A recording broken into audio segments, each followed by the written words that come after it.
¿Cómo el clientelismo puede frenar? Ya no vamos a hablar de la gobernanza, sino cómo puede frenar el crecimiento de un país. Bueno, imagínate todas las cosas, las malas calles que tenemos, el tráfico porque no hay suficientes sobrepasos, puentes, eso solamente parte que se va la electricidad cada rato en buenas áreas de la ciudad, no hay suficiente agua para toda la población, no es que no haya suficiente agua, no hay suficiente agua potable, cierto número de cosas que hacen que la parte económica funcione no a su potencial. También los hospitales, oye, para tener trabajadores y familias funcionales necesitas muy buena educación, necesitas un sistema de salud pudiente que realmente le dé a las personas. Pero quien no está congestionado y que nos va a dar un buen tráfico de información, se encuentra con nosotros Miguel Herroz para hablar de un tema muy, muy interesante. Buenas tardes, Miguel, ¿cómo te encuentras? Muy buenas tardes, de vuelta en Houston, estoy echándolos en falta. Sí. Siempre es bueno tener esa calidez que nos da Panamá a todos los ciudadanos, independientemente del tráfico que uno puede estar viviendo. Tiene sus cosas Panamá, pero la calidez definitivamente hace que brille Panamá. Sí. Vamos a hablar de un tema muy importante y la verdad que muy educativo, que es sobre el clientelismo, que tiene mucho que ver también con el tema que hablamos la semana pasada. Sí, es un tema bien profundo y importa mucho saber cómo otros lugares lo han corregido. Y bueno, eso es lo que vamos a hablar hoy. Primero vamos a comenzar por si los oyentes no saben el significado. ¿Qué es el clientelismo? Bueno, el clientelismo, como lo vamos a usar hoy, es cuando el gobierno hace esto, vamos a ponerlo de otra manera. Cuando a ver, déjame sacar mis pensamientos aquí. Cuando los gobernantes o los jefes de partido y diferentes clientes que pueden ser partidarios o pueden ser simplemente diferentes empleadores, personas que tienen negocios, forman una alianza o si no hacen un trato entre ellos. Entonces el trato es, yo te doy apoyo político y tú repartes los bienes públicos y los haces que lleguen directamente a mí. No bienes públicos en el sentido que vamos a beneficiar a todo el mundo, sino es, vamos a ver cómo te doy el contrato a ti. Vamos a ver cómo hago yo que sea muy fácil tú abrir un negocio y los que quieren competir contigo se lo hacemos extremadamente difícil. Eso es lo que es el clientelismo. Es un intercambio entre votos, por un lado, o apoyo político, y del otro lado, entonces, los políticos, el uso de los bienes públicos para beneficiar solamente a aquellos que les apoyaron y hacérselo muy difíciles a aquellos que no les apoyan. Muy, muy ilustrativo esa definición que nos ayuda a entender un poco el clientelismo. Pero ahora vamos a lo importante. ¿Cómo afecta el clientelismo en sí el problema de la gobernanza? Bueno, al final es bien importante tener en cuenta para qué creamos un gobierno.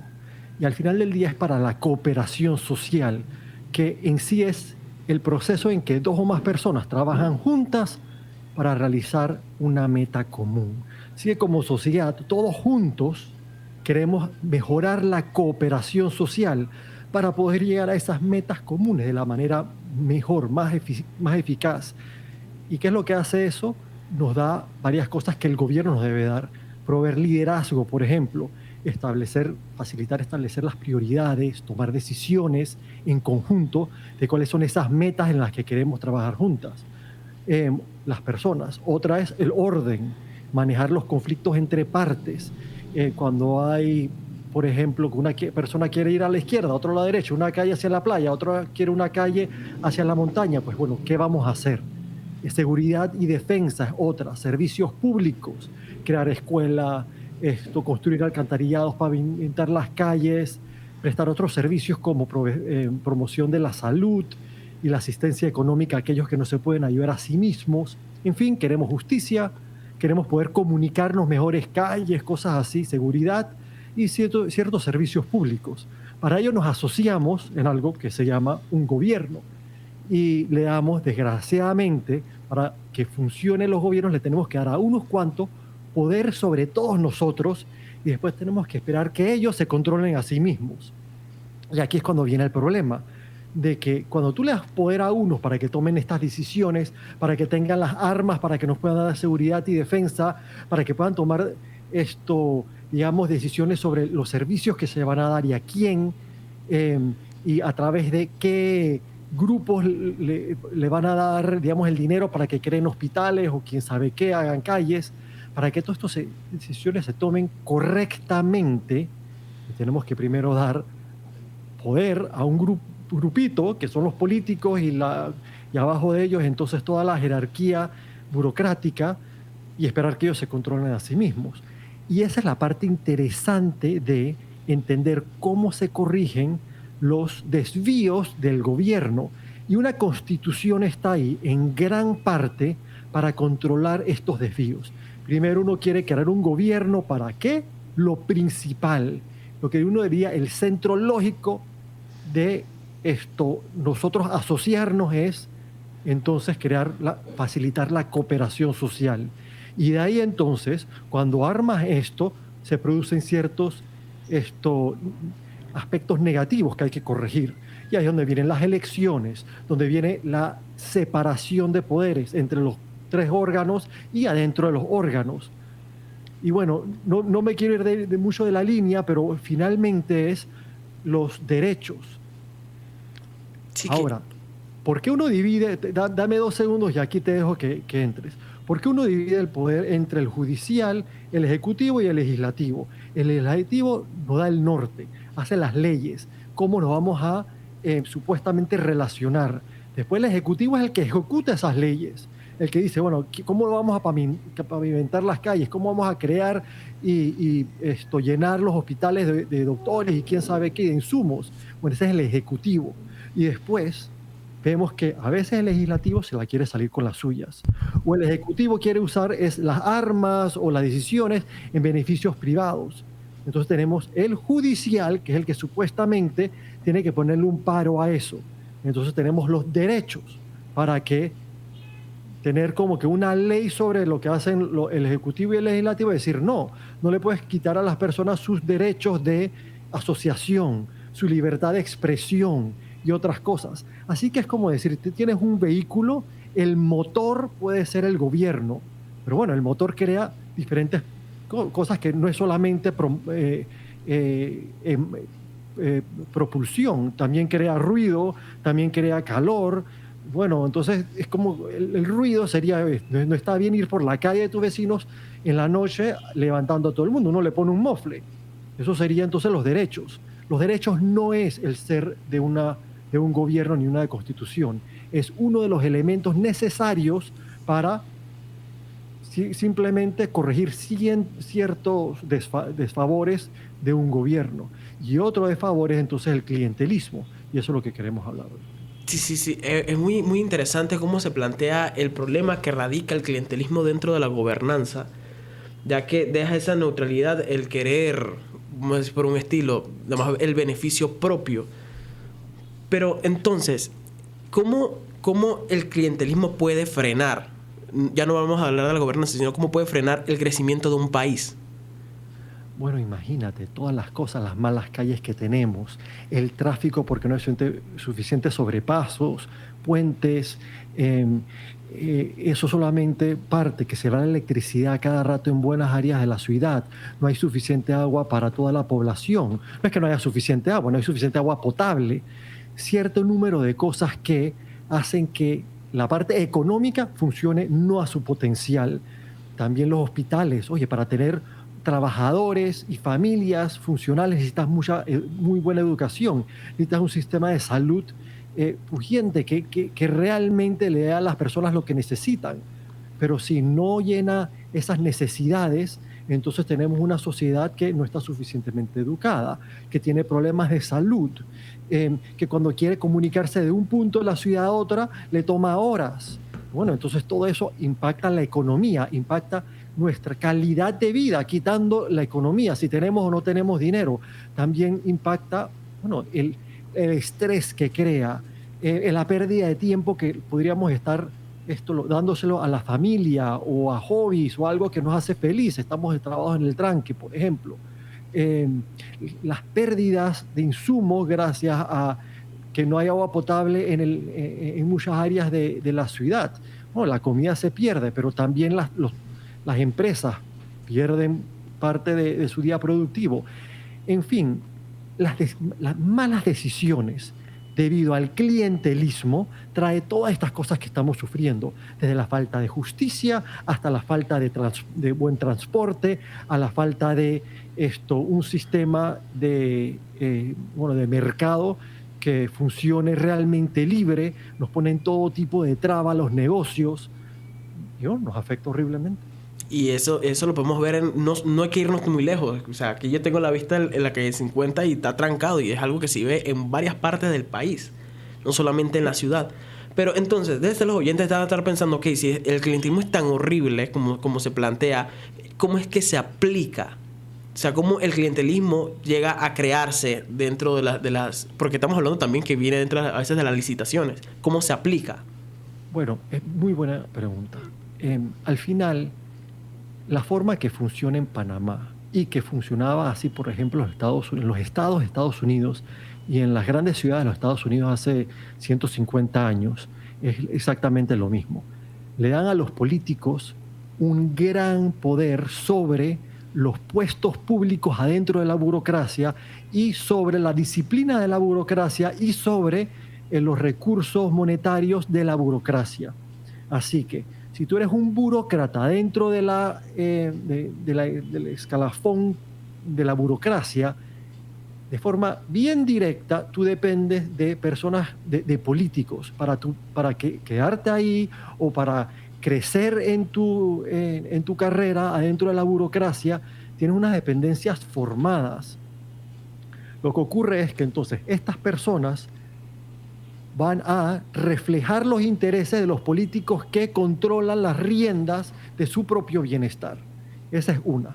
Ahora, las personas afuera de la burocracia ven el poder que tienen los políticos sobre la burocracia, que pueden ponerle presión a los burócratas para que tomen decisiones en favor de quien sea que el político quiere que tomen las decisiones a favor de.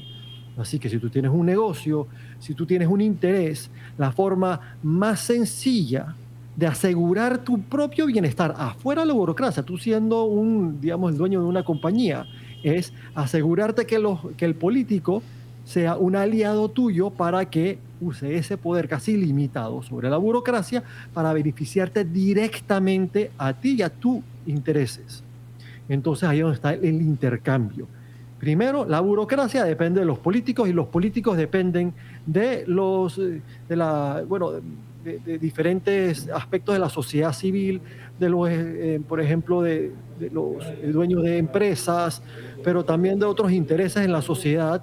Y estos intereses en la sociedad dependen de la burocracia para su propio bienestar. Así que forman un triángulo, le dicen triángulo de hierro. Y en estos triángulos de hierro, los que salen perdiendo somos la sociedad en conjunto. Hay unos cuantos que se benefician mucho de estos triángulos de hierro. Bueno, porque le dan un tremendo negociado haciendo un hospital que después no está vacío, o haciendo un puente mal hecho, o pues lo que sea, haciéndole trampa a uno para darle un permiso a otro.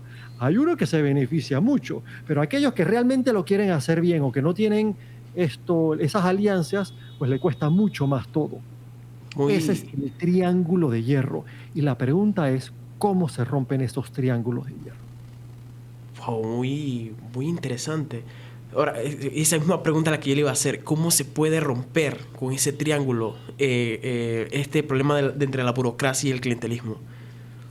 Bueno, el triángulo de hierro tiene obviamente 3 puntos y hay conexiones entre cada grupo.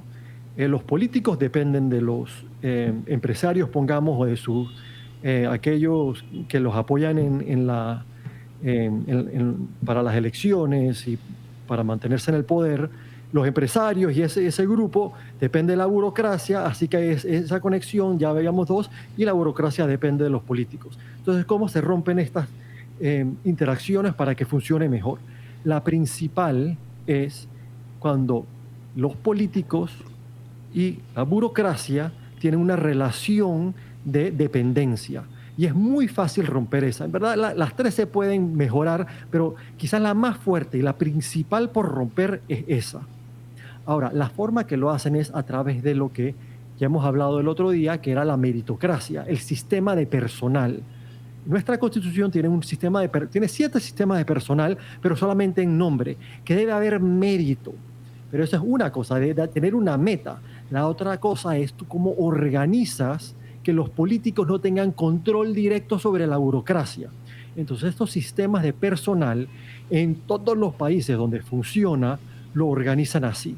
Tienen 2 autoridades. Una autoridad evaluadora que califica a los candidatos y después atiende las apelaciones de los candidatos, de los agentes públicos, los servidores públicos, cuando son disciplinados. Así que esa es la autoridad evaluadora. Califica a los candidatos, por ejemplo, por exámenes, y después, si se meten en problemas una vez que están trabajando y quieren apelar porque han sido disciplinados, quieren apelar que lo van a votar o que le han bajado de puesto, lo que sea, entonces atienden de nuevo a la autoridad evaluadora para que, como tipos como juez, para que digan, me disciplinaron injustamente. Esta es la autoridad evaluadora. Y después está la autoridad nominadora, la que nombra al servidor público. En general, entonces, por ejemplo, en un ministerio sería el ministro, es la autoridad nominadora de aquellos en su despacho y de los jefes abajo de su despacho. Y después los jefes esos abajo de su despacho, que ya fueron puestos ahí a través del sistema de mérito, esos entonces son los que son responsables de nominar o en otras palabras, de contratar a las personas abajo de él. Ahora, la autoridad nominadora no es que nomina a cualquier persona. La autoridad evaluadora, la que evalúa los exámenes, le manda las 3 personas mejor calificadas sea la autoridad nominadora, si sería dentro de su despacho, los jefes sería entonces el ministro o los jefes abajo del ministro. Le llegan 3 nombres y entonces tienen que coger a una de esas 3 personas. Lo que hace este sistema es que, entonces la pregunta es, ¿quién es esa autoridad evaluadora? Pero si logramos que esa autoridad evaluadora no tenga nada que ver con los políticos, entonces se hace muy difícil que ellos coordinen. Simplemente llega una persona que quiere un puesto, no le puede llegar al político y decirle, yo te ayudé a ti, ahora tú me tienes que dar un puesto. No, le llega a una autoridad evaluadora, es un ministerio, ponte, que no tiene nada que ver con los políticos y presta su examen y es un número más, y cuando llega la necesidad de alguien con sus calificaciones, pues los mejores calificados, entonces esos 3 nombres van a la autoridad nominadora. Ahora, ¿tú cómo aseguras que la autoridad evaluadora, esa comisión que tiene que dar los exámenes y todo lo demás, esté estructurada para que no tenga nada que ver con los políticos? Es el genio del sistema americano. En general, no sé si tienes una pregunta antes de seguir, no sé qué tan claro ha sido esto hasta ahora. No, me queda muy claro. La forma en que se puede hasta cierto punto romper el triángulo es poner un filtro tras otro filtro.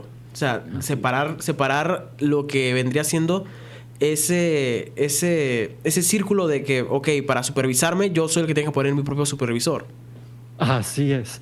Entonces, ¿cómo tú haces que esta comisión de ciudadanos, en Estados Unidos le dicen comisión de ciudadanos supervisores? Es en general una junta ex oficio, los directores ejecutivos de, por ejemplo, la Asociación de Padres y Familia, padres de familia, que son normalmente personas interesadas en la educación de sus hijos. Entonces hacen estas asociaciones, en Panamá existen, de padres de familia. También los directores ejecutivos de asociaciones de médicos idóneos, de arquitectos ingenieros, de profesionales agrícolas, la asamblea de los sindicatos no afiliados, de la Cámara de Comercio Nacional, de la Cámara de Comercio Junior, y también entonces ponen de los 2 colegios en general, o las 2 instituciones de educación superior más grandes del país. Así que cada uno de estos, su director ejecutivo, por ser director ejecutivo de estas organizaciones, le toca un puesto en esta comisión o esta junta. Pero esta junta no hace nada. Todo lo que hace la junta es decidir quién va a ser el que corre la junta técnica de personal, que es el que realmente se preocupa del sistema de mérito. Entonces, bueno, ellos escogen a 3 personas que forman la junta de técnica del personal, que ya son profesionales en eso de el sistema de mérito. Y ellos son los que entonces gestionan el sistema de mérito.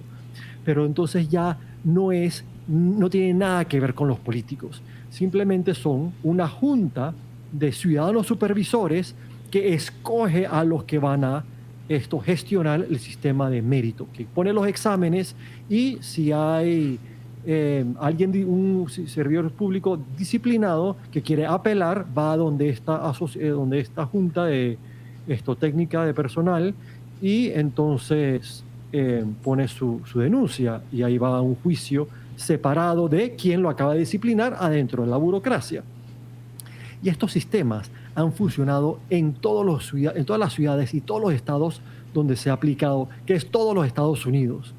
Y bueno, esa es una parte, y entonces está la parte de cómo ellos consiguen su dinero, porque obviamente a los políticos no les conviene darle dinero al sistema de mérito. Y bueno, es un sistema de préstamo bien interesante que quizás no nos tenemos que meter, pero también crea entonces una independencia fiscal de esta junta para tener suficientes recursos para realmente hacer que el sistema funcione. Wow, la verdad que la forma de romper el clientelismo es una forma muy, muy eficaz y también muy ingeniosa, el poder separar de cierta parte la persona que va a nominar y por medio de ese mérito para que el que esté, al que hay que supervisar obviamente, no sea quien lo nombre. Así es, y esto es constitucional. Lo que yo estoy hablando es lo que hacen en sus constituciones. Así que esto no es que, porque si fuera solamente que los legisladores lo hagan, nunca lo van a hacer, porque ellos se benefician del clientelismo. Igual en los Estados Unidos han tratado todo sistema. El primero, el que originalmente tenían ellos, es el que tenemos nosotros ahora, que los políticos ponen a los funcionarios, ponen a los sea ministros, y los ministros a los suyos, y nunca funcionó. Con la ética, con la importancia, no funcionó. Al final lo tuvieron que decir, bueno, ¿cómo lo separamos? La gente estaba apelando a los legisladores, hey, vamos a cambiar este sistema. Los legisladores no se movían porque obviamente, igual que en Panamá, se beneficiaban de este sistema donde todo el mundo depende de los grupos políticos, de estos partidos políticos que terminan siendo, en pocas palabras, redes clientelistas. En Estados Unidos le decían máquinas políticas, political machines, que están una máquina diseñada y enfocada en darle beneficios a quienes los apoyan. Bueno, ¿cómo lo hicieron? Constitucionalmente crearon estos sistemas que acabo de describir. Y solución mágica, uno podría decir. Tú haces que el que toma la decisión lo separas de que no dependa de una persona interesada, y bueno, ya puede tomar la decisión de manera imparcial, que es lo que no tenemos hoy en día. Cuando van a contratar a alguien, en general, no es una decisión imparcial, es una decisión 100% política. Y bueno, tenemos el clientelismo, y eso le da tanto poder a los políticos que pueden repartir favores de cualquier manera que les la gana, cuando no tienen poder sobre la burocracia, porque la burocracia no depende de ellos por supuestos. Y si los quieren votar, pueden apelar a alguien imparcial, entonces no pueden ser votados. Ya las decisiones que toman ellos son imparciales, y el sistema gubernamental funciona 1000 veces mejor. Todavía pueden ser votados. Si hicieron algo mal, apelarían, y donde apelan dirían, no, realmente lo hiciste mal, te pueden votar, y que termina ese funcionario público votado. Pero es por una razón afuera de intereses particulares o políticos. Y eso es lo que tenemos que armar nosotros en Panamá. Muy interesante. Muchísimas gracias, Miguel del Ros, por compartir ese conocimiento también de ilustrar a través de la ingeniería y también de la matemática, porque todo lo que usted ha utilizado tiene mucho que ver con estos términos. Así que muchísimas gracias por acompañarnos una semana más con ese tema, ya el ver cómo el clientelismo, la única forma de romperlo es separar quienes lo dominan, quien da el poder, de la persona al que hay que vigilar. Sí, y la próxima semana, con un poquito de suerte, podemos ver las otras partes del triángulo de hierro. Muchísimas gracias.